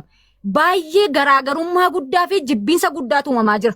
Kun immoo gara abbootii seeraa gara abbootii amantiitti nu deebi'ee gareen kun yoo hin danda'ama ta'e sina akka amantii keessanitti amantii keessan barsiifachuu. Garee wangeelaa akka danda'ametti akka amantii keenyaatti nuun warra pheenxee nu barsiisuu qabu. Bakka kanaafuu gareen shaadaa fi garee wangeelaa kan jedhamu kana gidduuttidha garaagarummaan uumamaaru dubbiin uumamaaru jechuudha. Ani yaadi koo inni guddaa kana. Waa'ee miliyuun immoo qabamni arraba isaadhaaf qabame hojii isaadhaaf qabame waan ta'eef kun rakkoo qabu. Warri deemanii dhaqanii bukkee dhaabatanii viidiyoo waraabanii nu qabee nuti akkas godhee jedhanii baga qabanii xuruudha bakka. Takka loluun dhiirummaa keessa ooluun gadummaadhaan qaban seeratti dhiyeessamanii maaltu bukkee dhaabatanii viidiyoo waraabanii gadhiisuu geesse bakka inni sadii maal keessa oolu maaltu fide ammas taanaan warri karaa amantiidhaa dubbii babal'isaa jiranii jechuudha. ammas karaa abbootii seeratti nu dhiyaachuu qabu gaaffii gosa guddaadha kun. Galatoomii ulfaadhu. Gaaffii kennu marraan ka'a dhugaadhaan viidiyoo har'a namni wayii tokko bukkee dhaabbatee mana hidhaa keessatti viidiyoo waraabu argeera hin jaallanne bara biraachilla. Eenyu akka ta'e hin beeku nama dhuunfaa ta'uu mala namni suni. Kalaas mana seeraa jala galeera wanta achi dhaqanii waa wanna tokko jedhan facirraa shaas falligamu. Kan sirriitti baraa ijoollee musliimaa naannoo sanatti namni jirtan kun akka farhanitti akka tan dubbataa jiru akka kootti seera jala galeera. Seera jala galee viidiyoo achiitii waraabee waa jechuuniin as falligamu. Sanuu viidiyoo waraabaa barbaachisaa miti. Kana warra achi jirtan akka nu hordoftan godha. Sirriidhaa miti. Abbaan fedhe achi keessa seenaa akka barbaade godhachuun sirrii miti. Bargit kun seerumti biyya sanaallee waan kana sirreessuun barbaachisaadha. Sirriidhaan gama kootiin jaallanne argeera jibbeera laalee dhiisee bira darbee nama sana hin beeku waan ta'eef jechuudha. Keessatti dubbachuuf illee fooloo irraan qabu dhiise jechuudha.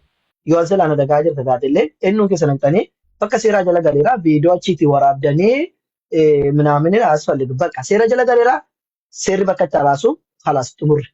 Tole amma waan hojjetamuu qabu qabu hojjechuudha viidiyoo waraabuu miti. Viidiyoo waraabuu wanti isin barbaadachaa abbatanii wanti hojjetamuu qabu baay'ee jira waan sana hojjedha. Tole isa qabametti viidiyoo waraaburra isa ganaa seera jala ooluu qaba seera jala oolchuudhaaf hojjedha gara fuulduraatti. Kana dhiisaa sin akka biraa buleettiin kenna waan jette keessatti yoo biyya keessaatti akka naannoo keenya tokko kufee jira tokko tokko amma iyyuu waan si ajjabu dhugaa rabbi bakka anuma kana iyyuu jechuudha. Kiristaanota irratti naa lafarratti wal agarru yoo kiristaanni dursee dhukkubsate kan natti dawwalan anumatti as keessatti waan si ajjabu kan fiigee achitti argamu waanadha. Kijiba naanaa jedhami kun. Tole kiristaanni mana arabaatti yoo rakkatti kan jalqaba natti dawwalamu waanadha. Kan dursee illee ga'u faanadha as keessatti mana arabaatti. Kan dhaqeellee waliin arabatti dawwalee hamma yaadni waan kana irratti itti gaafatamummaa guddaa fudhate biyya kanatti arabatti dubbachuun dhorkaadha waanis na ajaa'ibu. Biyya kana keessatti araba kafiila namaatti dubbachuun dhorkaadha. Mirga isaa akka barbaade gochuun yookaan ejjessi dubbata yookiin immoo imbaasii dubbataati. Akka waan obboleettii koo taateetti obboleettii kooti jedhee yookiin intaleessuma kooti jedhee kiristaana rakkatteef kan bilbilaan araba faana hudhee wal qabu waanadha. Dura kan na dawwalaman jechuun waan miidiyaa irratti na beekan uffanni natti dubbatu. Musliimootuma tummoo fidee natti kana obboleettii keenya tokko achitti rakkataa akkas ta'aa jirtu naan jedhee. Sinii galee. So ammayyuu taanaan nuti namoota warra lafarra jiru warra nagaa qabu faana nagaadhuma qabna nuti. Tole warra asirra jiruuf illee nagaadhuma lallabna nuti. Nuti akka garee shaadaatti akka musliima tokkootti nuti waanuma macaafa keessaan quraana keessa jiru ifa baafnee namatti himu malee jibba namaa hin qabnu. Ani nama dhufee asirratti na waliin falme. Fakkeenyaaf tibbeessoo argitanitti waliin falminee wal fidnee asirratti wanni wal fidnee maal rafaan miti. Macaafaa fi quraanaa wal fidnee walitti baane. Gaafa biyya gallu wal hammannee wajjiniin gangalannee miti kan piyaasaatti wal affeerree wajjiniin lafattuu mari'annee adda baane. Iddoo sanatti tunni kufeetu ani kufee jiraadhe kan dursee na kaasusu maami. Akkasii barammayyuu taanan. Akkasii nuti waan jiru dhugaa walitti himna jenne malee wal jibbinaa wal balleessinaa jibba wal gidduu keenya jiraa jechuudha miti. Maatiin kee kiristaana ollaan kee kiristaana yookiin ollaan kee musliimaa wal jaallannee ilma jiraanna. Si galee bakki walirraa binnu kan walirraa nyaannee dhugnu illee jarumarraati. Kanaafuuti ammallee taanaan nuun nagaa abdalaniif. Shuf.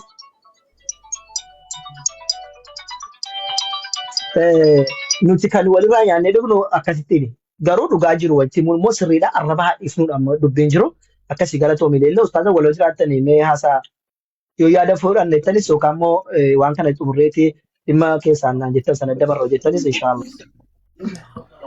السلام عليكم ورحمة الله وبركاته رجال قبالي بقى جراتني عندك يسانو بقى جيساني سننجر أسمانو قرابيراتي نمو وامو چايون جته وای غری شهادتي ورقبته غری شهاده غری عرب افقد دائمتي غری ايما اتباعته ايما قمنا فدرال مجلس فدرال مجلس jechuun akka dhaabbata islaamaa kan federaalaa irraa akkasumallee kan oromiyaa irraa illee dhaabbata qabna eenyuuf beekamtii qabna dabalataan ammas ammoo waraqaa seeraas qabna dhaabbata gad dhaabbataadha malee garee arrabaaf yookaan amantii namaa arrabsuudhaaf jecha qindaa'eedha miti akkas yoo hubattan sirriidha miti nuti garee shahaadaa wanni jedhamu kun amantii nama tokkoodha arrabsuudhaaf miti kan qindaa'e yookaan ammoo walitti dhufeetiin namni daawaa godhu nuti islaamummaatti yaamuudhaaf waggoon macaafa irraallee dubbisnu nuti irra baay'eetti yoo akka tasaa yoo taate malee macaafa keessa waan nu deeggaru fa'aa dubbisna malee takkaa waan nu deeggarre kiristaana saalfachiisuuf kiristaana arrabsuudhaaf jecha baadheetiin hin dubbifnu jechuudha. Wanni dubbifamu baay'ee jira macaafa keessaa waan kiristaanota aarsan. Garuu sanniin hin fayyadamnu nuti. wallaallee miti beeka wallaallee osoo hin taane nuti kaayyoon keenya waan islaamummaa caafarraallee wagguu fudhannu waan islaamummaa deeggaru qofa fudhanna. Fakkeenyaaf islaamummaa keessatti Yesuus nama wagguu jedhe macaafni wagguu nama jedhe Quraanni macaafa keessaalee wama nama jedhu san fudhanneetiin ittiin haasumnaa jechuudha. Kanuma malee wanti nuti goonu waan biraati miti. Arrabaan fayyadamnu takka. Macaafa keessaa waan kiristaanota aarsuu jennee fidneetiin kiristaana aarsuu qabna dallansiisuu qabna isaan waan gochuu qabna jennee hin fayyadamnu wanta akkasiidha. Sababni isaa itti gaafatamummaa qabna waan taateef. Sadarkaa federaalaatti dhaabbata islaamaa keessaa dhaabbata majlisa jedhamee yaamamu kiristaanota hin beekne jechuun musliimni ni beeka majlisa federaalaa irraa dabalataan ammas ammoo wanni kun waan biratti illee beekame eenyu kana ministeera nageenya biratti illee beekame akkasiin maqaan kun illee dhufee san boodaan ammoo akkasaniin bifa saniin nuti yaamsa goona jechuudha. Adeemsa keessa gareen shahaadaadha bal'aa waan ta'eef jecha dogongorri nama dhuunfaa tokko tokko irraa argamuu danda'a. Inni sun sirreessaa wal sirreessatu mandeemne. Garuu garee wangeelaa kan jedhamu faallaa saniidhaati. Garee wangeelaa waan jedhamu dhaabbata kamirraa beekamtee akka qaban hin beeku. Garee wangeelaa jechuun garee wanni jedhamu kun waan miidiyaati miti nuti. Garee shahaadaa jechuun waan miidiyaadhaa osoo hin taane waan gadi dhaabbata gadi dhaabbataa baasii wanna galii mataa ofiidhaa qabu dabalataan ammas ammoo kan beekamtii qabu kan hayyamallee qabudha. Garee wangeelaa waan jedhu ammoo ani hin dhageenye. Nuufi jidduu garee wangeelaadhaa takka wal arginee illee hin beeknu waan garee wangeelaa jedhamu kana arginee illee hin beeknu. Nuti akka garee shahaadaatti akkasumatti yaamsa islaamummaatti yaamna malee. Yaamsa islaamummaatti yaamna malee takka garee wangeelaa waan jedhamu wajjin wal morkannee illee hin beeknu. Waan garee wangeelaa jedhamullee takka arginee hin beeknu. Waan ijoolleen garee wangeelaa jettee moggaafattee deemte yoo taate sun waan nu ilaallatudha miti. Takka nuufi garee wangeelaa wanni jedhamee walitti qabamee takka argeen beeku yoo safar hanfaa arganii jiraatan malee. Sun akkasiidha tanasumatti dhaabneetumaan gara wanni akka achaacheenu. Akkasii safar haan yoo jiraattanii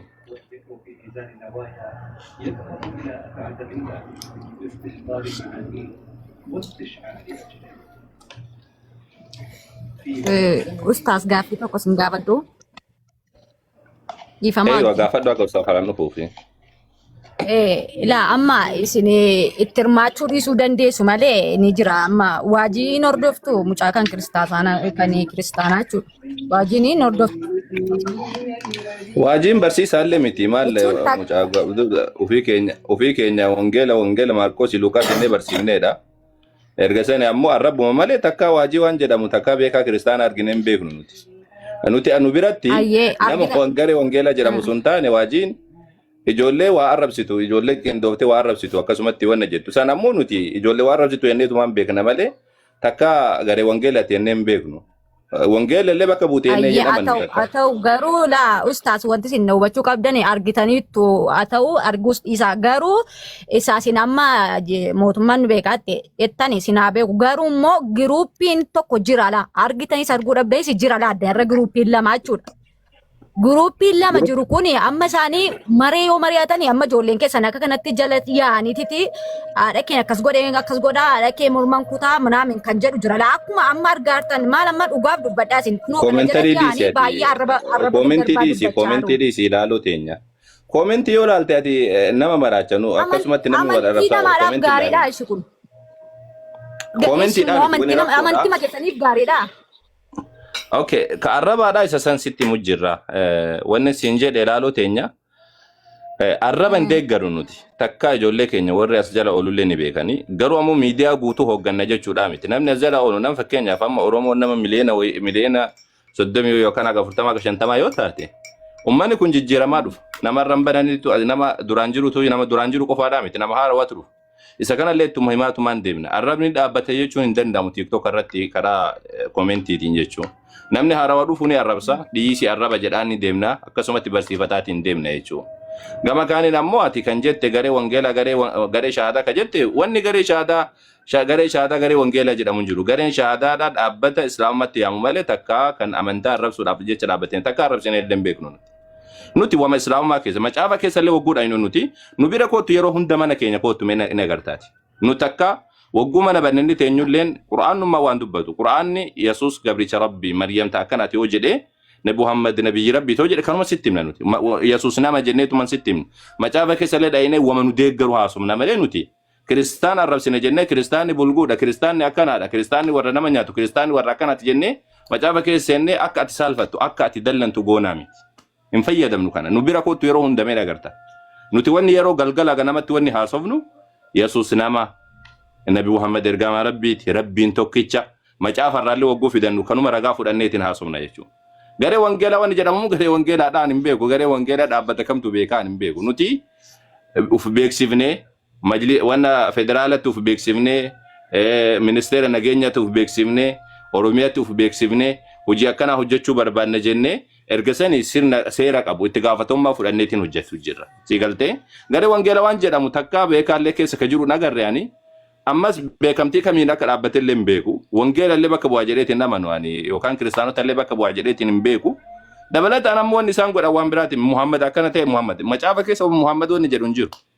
وادي سان دغرو لينكو سيغالتي محمد اكنته الله كان رجاني الرب فيدا مجچول نسنيميت نوتي فالا غما غما نان غراغرما قبا سينجچو برباد نتكا غري وانجيلا جنن يامنن بيكنو ايوا وانجيلا كيسا وايني محمد انجرو رغما انجرو جين غافي جولين غافتا يوجرات قران مرا دبسني غافتو مالي اماماتي وانجيلا رواني محمدي واي محمدي منامني دبسني سنين غافنه چودا كن دغا مجرودا قران مرا دبسني قران اتفال مالي وانجيلا رابط محمد كانجرو وانجيلا كيسا انجرو قرآن تني أمانو لأنه غلطوا بيادة كأنك تيتا يا ديبيسي كأنني روسوكا سيفلمي إثناء كستر وينا فقط أستاذ مالجتن ديبي غاري يعني أيه ترى غير سكنتاتي دبرامي يصير يفنيت مركز دافي كده ديبي كوساسي كأنني رو ولما غلطوا غري شادا في غري وانجيلان تيرا متوكونجرو غرين وانجيلان ونن أمتي لو جتا جرو غري شادا ما كبير غلط سكر ورمياتس أكا أمن بيا أبوتر بيا مجلساتس kan beekamudha kan nu gaafatu nuti seera biyyaati kan inni gaafatu nam tokko osoo hin taane garee shaadaa kan inni gaafatu jechuudha balleessa tokko arraba tokko daangaa malee dubbanne jenne seera nu gaafatu qabnaa siin jechaa jira ustaas garuu gareen kuni inni beekamtii inni federaalarraas ta'e oromiyaarraas ta'e majlisarraas wanni inni fudhate tokko hin jiru garuu cal jedhee nama arrabsa seera kana kennee callisee seerri ilaalu jiraannaan kun wanni takka sigalee kanaafuu nuti nama arrabsa osoo ta'e akkuma isin jedhanu amantii lallabachuudhaaf kan inni seeraan illee of beeksifne amma sabantiin malallabanna namni immoo amantiin lallabadha jedhu immoo amantii isaa lallabachuun mirga isaati. Tole akkasii galatoof isin jenna. Mee sagantaan kenna maali jettan ustaaza wal gara sagantaatti yoo dabarru taatanii soo ibsannuu gootanii. Waan kana sila keessaan haasofnamu amma asmarratti gooname yaadni keessan akka. والله تشاورنا لكن قلنا ما يحتاج في بيتنا ما أدري هل والله قري وين صومه لو أسسنا يعني مجموعة على الواتساب ودخلنا في إشكال آخر نؤسس أحسن نغير المكان ما أدري نؤسس المكان يعني عندنا أولاد المسلمين اللي عندهم بيت ونتكلم عندهم نحن كمجموعتنا يعني نسوي اللي ما نسوي لكن هنا لو بدأنا هذا الموضوع ما أدري هل هو يمكن ولا لا. أيوة أنا أيضا لم تتب نفسي بذلك. ممكن نكلم واحد من المشهورين على السوشيال ميديا. نعم خلاص اتفقنا على هذا. أيوة أحسن خلاص خلاص هاي طيب هل يركزون إن شاء الله طيب يا جماعة gara yaada fudhachuutti deemnu moo gara mariin moo namni mareetu jira maqaa hunduu miira keessa jira lallabatti deebina moo yaada isaaniirraa fudhannu jettamme yaada asumatti gaafsine yoo maritti illee deeban gaariidha wanni jechuu barbaadu Ustaaz Farhaan walumaa galatti lallabatti osoo deebanii gaariidha wanni jechuu barbaade walii galatti wanni yaadachiisuun kiristaanota jechuudha yeroo hedduu waan quraana keessa jiru dubbifnee akkana jedhanii dubbisuu fi waan arrabsuun bira dabarsanii waan arrabsuun garaagarummaa qaba. Isin galtee dubbisuu fi yaada ofiitti kennachuun jechuudha. Yoo Rabbiin jedhe wallaahi dhugaa asiin durallee numa dubbadha wallaahi bi'idhnillaahi tabaaraka wa ta'aala warri arraba fayyadamu warri islaamummaa arrabsu warri nabi Muhammadin alayhi salaatu wassalaam arrabsu warri Allah subhaanahu wa ta'aala arrabsu nabiyyi kamuu arrabsu warri quraana arrabsu Jiru duniyaa kanarratti gatii kafalu malee inuma hin teenye abadan. Haas kalaa'u achi haa fagaatu. Akkana jechuun waan biraa goonaadhaa miti. Seeratti inni seera biyya saniitiin bakka jirutti seera sanitti inuma dhiyaata yoo rabbi jedhe. Bira ga'ullee ni dhiifdaadhaa miti. Amma gurbattii gaaf duraadhaa baateetiin as Saudii keessa teessee naannuma Jiddaa kana teesseeti. Guyyaa aniin kafara jettee erga sani ammoo Nabi Muhammadin alayhi wasallam arrabsaa Allah subhanahu wa ta'ala arrabsaa turte. Bira si bira gaheetiin ture yoo ka dhaga'u jiraatu taate gurbaa Muzammil jedhansa. Ganda inni galu bakka inni galu hunda isaadhaa erguma qorannee bira geenyeen booda deebisanii shahaadaa qabsiisanii. Baalagee akkasisanii yaa jamaa'a waan isin bira hin geenyen seenaa.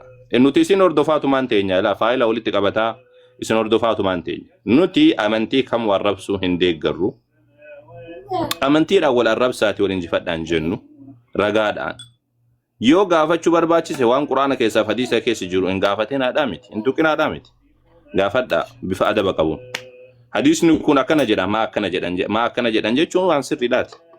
Garuu san bira dabranii Allahin akkanaadha Nabi Muhammad akkanaadha jedhanii arrabsuun osoo nuti dubbannu arrabsuun ammoo sun ammoo gatii isin kafalchiisa. Dhuguma isinitti himaa. Asaakala wachaa fagaatu abadan. Isa kana ammoo gara arrabaatti osoo jijjiiruu baattanii irra isiniif gaariidha. Hin gaafatinaa isin hin jenne kottaa gaafadha manni keenya banaa yeroo hundumaa.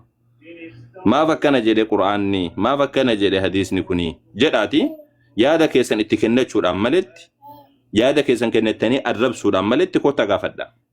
Nu takkaa'u macaafa keessan fuunee macaafa keessa wagguu dubbannu takkaa afaan kun Ustaafaraan illee jira macaaf quddusii jedhee dubbata. Afaan Oromootiin macaaf maqama isin itti moggaafattanii waamnaa jechuudha. Macaafa qulqulluu jennaan nuti. Nuti macaafa qulqulluu jenneettiin isin yaamna bar. Qulqulluu jechuutti illee amanuu baannu laakiin kabaja keessaniif jecha. Yesuus Kiristoos jennaa bar maqama isin yaamtan itti moggaafattanii Yesuus Kiristoos akkanaadha jennee isin dubbanna. Nabiyyoota tokkollee arrabsinu nuti. Macaafa keessanillee isin kabaja macaafni sirriidhaa miti yoo isin hin jenne illee ragaa isin fidachaatiin deemne malee. Nuti ragaadhaan wajjin haasa'uu maaliif akkana ta'e waliin jechuun rakkoodhaa miti. Garuu san bira dabranii arraba fayyadamuun waan amantaa tokko keessatti kabaja qabu tokko arrabsuun Nabi Allah Isa alayhi salam Yesuus Kiristoos haa ta'u Nabi Allah Isa kan nuti jennuun ammas Maryamiin haa ta'u kabiraallee haa ta'u ta'e arrabsuun nu biratti dhoowwamaadha. Akka Islaamaatitti Rabbiin keenya subhaanahu wa ta'alaan dhoowweetiin jira. San boodaan bira dabartanii yoo kan arrabsitan taate wallahi gatiin kafaltan hundumti isaadha. Tokko isaadhaan hafuu yoo Rabbi jedhe. Aga jiru duniyaa kanarra jiru jechuudha. Ati bakka feete deeme addunyaa kanarra bakka feete deeme guyyaa tokko yoo Rabbi jedhe inshaallahu ta'ala seera biyya sanii jala ooluun kan keedhaan hafu. Seera biyya sanii jala ooluun kan keedhaa hin hafu jechuudha. San dura ammoo haala keessan sirreeffadha akkaataa deemsaa keessan sirreeffadha. Isin bar quraanatti namantanii nuti macaafatti waan keessaa fudhannu qabna. Waan itti amannu qabna macaafa keessan keessaa. Kanaaf macaafa keessan keessaa fuuneetiin isin irratti ragaa goona. Nuti macaafa irraa waan fudhannu qabnaaf irra haasofnu. Isin ammoo quraanatti amantan arrabsuudhaaf bicha fayyadamtan malee. Hadiisatti amantan hadiisa keessaa fuutanii arrabsuudhaaf bicha fayyadamtan malee. Gaafattaniin gaafattan ofii keessanii yaada itti kennattanii tumaan arraba fayyadamtan. Takka arabfa dubbistaniin beektan takka ingiliffarraa qajeeltanii hubattan arraba fayyadamtan. Isa kana ammoo waan goonuu qabnu nuti kottaa nu gaafadhaa isin hin jenne manni keenya banaadha yeroo hundaa kottaa jenna. Garuu arraba bira dabarsitanii yoo fayyadamtan guyyaa tokko yoo Rabbi jedhe inshaallah seera jala ooluun keessan hin hafu warroota akkasisanii. Kiristaanota hundaan jechuutti hin jiru warra baalagee akkasisaniin jechuu jira malee. Kaan ammoo uf eeggadhaa jechuu barbaada. Yoo Rabbi jedhe inshaallah tokko isaaniitiin inuma gatii isaanii argatanii booda irratti akkana jechuun ufii keenyaayi harka itti baafannee reebnaa yookaan ajjeefnaa jechuu osoo hin taane seera biyya sanii yoo Itoophiyaa jiraate seera Itoophiyaatiin inuma adabama yoo Rabbi jedhe seera biyya biraa jiru illee akkasuma akkasii tanaasumatti geessinee gara lallabaatti yoo deebine gaarii Ustaafaraan tanuma jechuu barbaadeeti. أيه جزاكم الله خير. والفاتحة إن شاء الله. أكون نجل يوم بعد كنا نقدر نانتي إن شاء الله جل مسلموتا دبي في أمبراد إساتي. سبعة ممكن رنجوتو أبدي أو ولا جتة دبچور بعد دبا. أبدي موزا. شوف برنجر وكباب أستاذ برنجر ده فكرته. أوكي. بس كمان كباب. Mokorera garuu qabu fakkaata. Gadi amma qabee jira. Mee nuti ganama irra rabsinuu akkasuma lallabnaa dhugaa macaafa keessa jiru isinitti lallabnaa waan quraana keessa jiru isin gaafa hojjetan carraa isinii kenni namni amma. Kun asuma irraati wal ilaaluun danda'ama bara eenyutu amantii arrabsaa eenyutu immoo seeraa waliin dubbata eenyu ragaadhaan haasaa waan jedhu asiin haasaamuu hin danda'ama. Mee nu kiristaanonni ragaadhaan haasofnaa waliin dubbannaa gaaffii qabnu quraana keessa seeraan isin gaafannaa hadiisa keessa seeraan isin gaafannaa kuna wangeela keessa ammoo waan isin nu gaafatan seeraan isin deebisnaa namoonni jettan mee asuma irraati lallaba nagaa kootaati lallabaati wal naasuun mee yoo jiraatan shan barreessaa akkasitti immoo laalla. Lakkoofsa shan barreessaa kiristaana tokko musliimoonni maaleesh yaada amma jirurraa gabaabbannu. Jecha abeen hayilee kan ol naa darbadhaa. Dubachuu barbaaddeetu ali. Abeen hayilee ijoollee shan barreessan naa galcha. Harkifamee jira tole.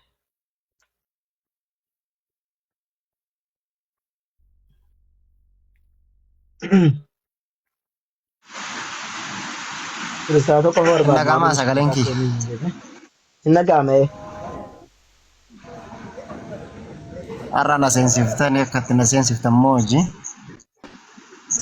Barreeffate miti akkas na fakkaata. Maala yeroo hedduun na seensiftanii?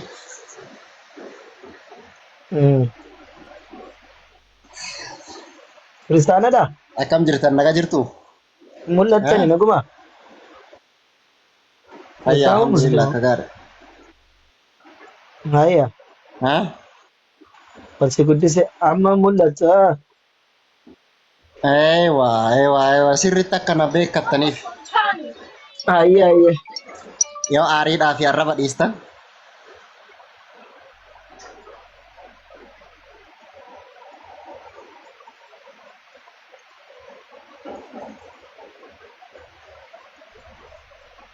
Kalian tahu kok feeling juga ya ada ke